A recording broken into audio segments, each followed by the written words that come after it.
Have you ever walked down the street and wondered about the people passing by? I often do. I wonder who they are, where they come from, and what their experience of being a human being has been like. Sometimes I feel like just stopping a stranger and asking, "Who are you?" Today I did just that. I invited people onto my front porch just to get to know them a bit.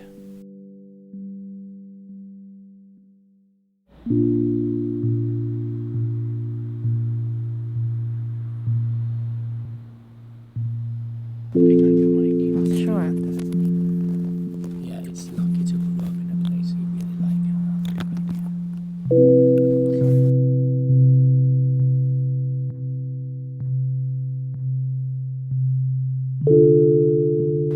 I grew up in Chelsea, Massachusetts. I was born in Cambridge at Mount Auburn Hospital, and Chelsea at that time was full of Jewish immigrants who all spoke Yiddish.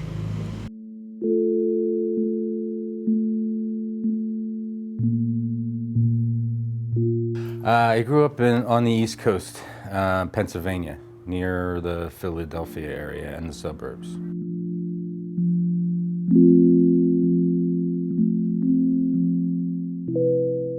I grew up in Berkeley, the south side of town, not too far from the Ashby-BART station.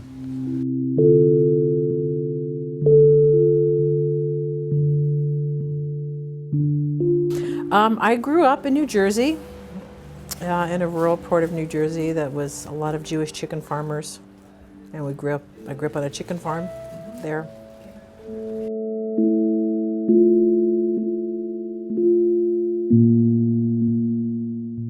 I was born in Barcelona, and then we moved to the Basque Country for a few years, and then we went back to Barcelona.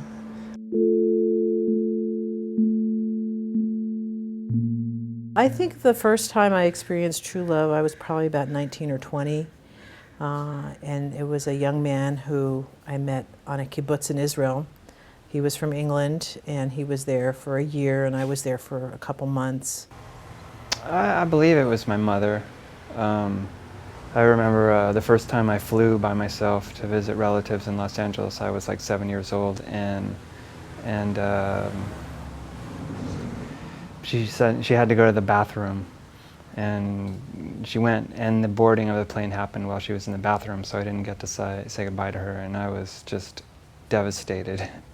And I had, then, you know, we called her up when I got to LA, but that was sort of an indication of how important she was to me. Some of my earliest experiences as a really young child, you know, probably around between 1 and 3, was a connection with love that comes from nature. You know, just like feeling a sense of safety and protection in the summertime, feeling the cool breeze or feeling the sun's rays, or that kind of, you know, visceral security in the world.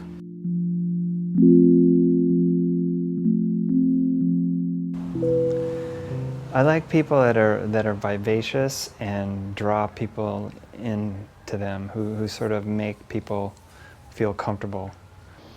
I would like people to perceive me as a loving, generous, caring person.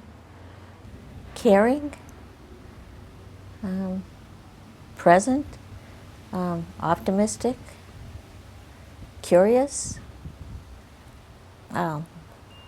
energetic, healthy. I think that I put up a shell or a facade of not being that friendly, or sort of being aloof, and inside I'm not that way. What are you inside? Well, I think that I'm that vivacious person that I was describing before.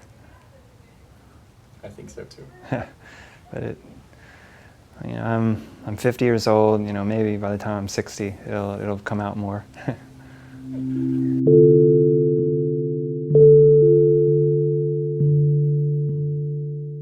When I was about 6 or 7, one of my uncles, my grandfather's brother, died in our house, in the farm, in the bathroom. And when he was in the bathroom for a very long time, they sent me, the 6-year-old, to go knock on the door to find out what's the matter with Uncle Izzy. And I knocked, and it was silent.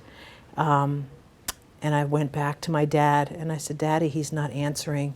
And then my father and I went back to the bathroom door, and Jimmy did open, and he was dead on the floor. It's very hard to be 75. When you get to be in your 70s, you really feel physical changes, and you begin to lose friends and people you care about. My husband's 80,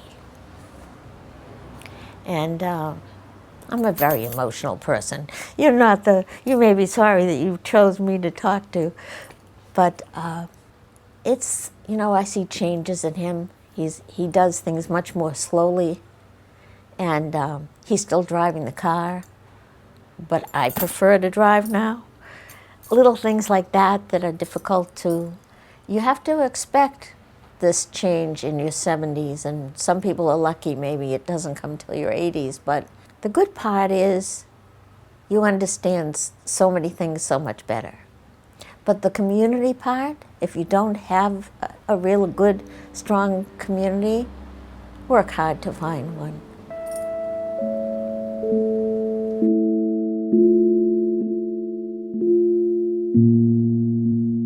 I guess that people would be surprised, including myself, on how interesting people are when you start talking to them.